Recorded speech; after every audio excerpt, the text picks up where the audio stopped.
Assalamualaikum viewers, I hope all of you are fine. Welcome back to my channel Zen Study Instruments. Here are students who are doing Master or BS in English can seek help.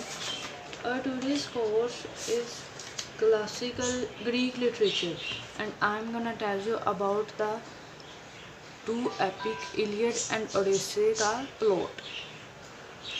Guys, अगर ये video आपको अच्छी लगे तो please like my video and please subscribe my channel and press the bell icon to get notification of my new videos.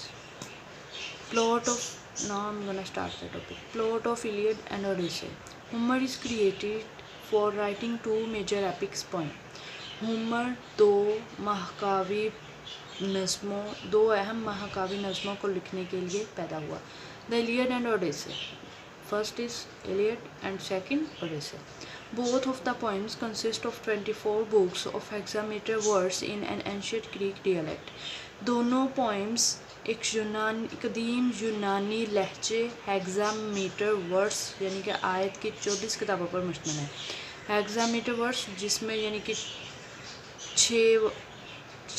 छः शेर होते हैं, चार नहीं 6 शेर का एक यानी कि The Iliad is about the incident of the famous 10th war of the Trojan War. Iliad Trojan जंगों की सबसे मशहूर जंग 10th war यानी कि 10वीं जंग के वाक़े के बारे में. Concentrating on the great warrior known as Achilles और एक अजीम जंगजू एक्लस नामी मशहूर एक अजीम जंगजू पर मरकूज़ है.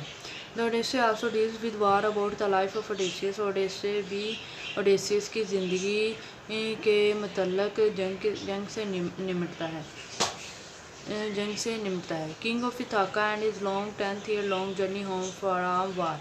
और ये इथाका का बादशाह है और अपने यानी कि अपने घर वापस जाने के लिए एक 10 साल लंबा सफ़र करता है. The Iliad and Odyssey are called epic poems. दोनों पोइम यानी कि इलियड और ओडेसी एक महाकाव्य नज़में कहलाती हैं. A term which is derive from the Greek word of poetry. और ये एक ऐसी यानी कि इस्तिलाह है जो यूनानी लफ्ज़ और पोइट्री के यूनानी यानी कि अल्फाज से माखूज़ है.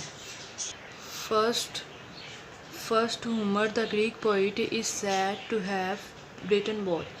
यानी कि पहले होमर के बारे में ये कहा जाता है कि ये एक यूनानी शायर है जिसने ये दोनों नज़में लिखी हैं.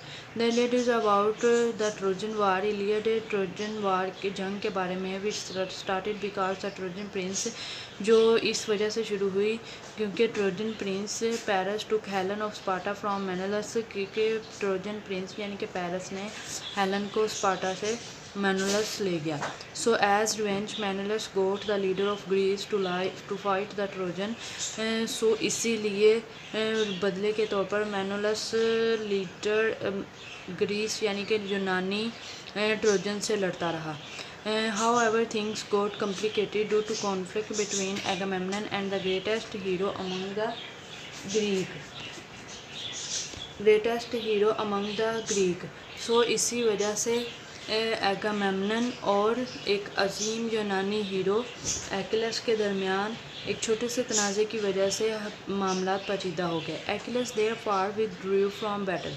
एक्लिस इसी वजह से यानी कि जंग को छोड़ देता है. Which cause the Trojan to gain the upper hand. तो जिसकी वजह से ट्रोजन अपर हैंड यानी कि ऊपर वाली सतह पे चले जाते हैं. Achilles only went back into battle. Achilles सिर्फ इसी वजह से वापस जंग में आता है क्योंकि his good friend Patroclus was killed. क्योंकि उसका एक अच्छा दोस्त पेट्रोक्लस मार दिया जाता है. Achilles then defeat many of Trojans. Achilles बहुत सारे ट्रोजन्स को शिकस्त देता है. एंड मोर इम्पोर्टेंटली सबसे ज़्यादा अहम the great hero of the trojans. Trojan का सबसे अजीम हीरो हेक्टर को शिकस्त देता है.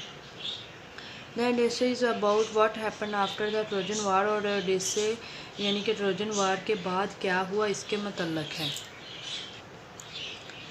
Odysseus, one of the Greek heroes, is on his way home back to Ithaca. Odysseus एक यूनानी हीरोज़ में से एक है जो इथाका यानी कि अपने वापस घर जा रहा है. However, his journey is fraught with twists and turns.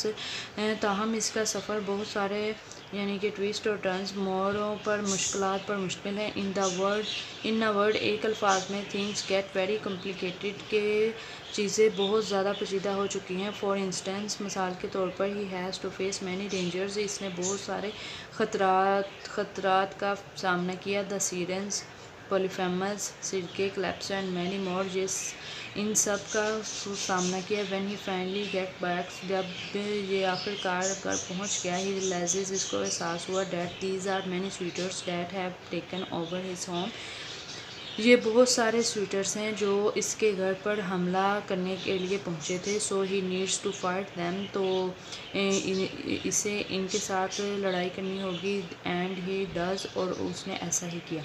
In short, मुख्तसर तौर पर, his work is about his journey and home coming, उसका ये काम यानी कि उसके सफ़र और उसके घर वापसी पर मुतल्लिक है। Homer writing techniques are remarkable and many techniques, Homer का यानी कि लिखने की अंदाज़, लिखने की तकनीक बहुत ज़्यादा पुरअसर है, और बहुत सारी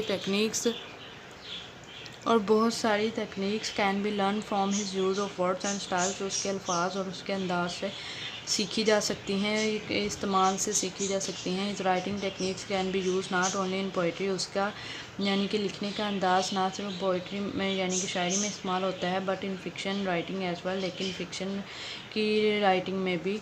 the use of simple yet powerful simile can be used in fiction writing to enhance the description, सादा और लेकिन ताकतवर तशबीह का इस्तेमाल फ़िक्शन राइटिंग की यानी कि वजाहत को, डिस्क्रिप्शन को बहुत ज़्यादा पुरअसर बनाता है। These are the powerful techniques that are writer can employ in his and her writing, ये सारी ताकतवर तकनीक हैं जो एक मुसन्निफ़ अपनी या अपने काम में लागू करता है या एम्प्लॉय रखता है।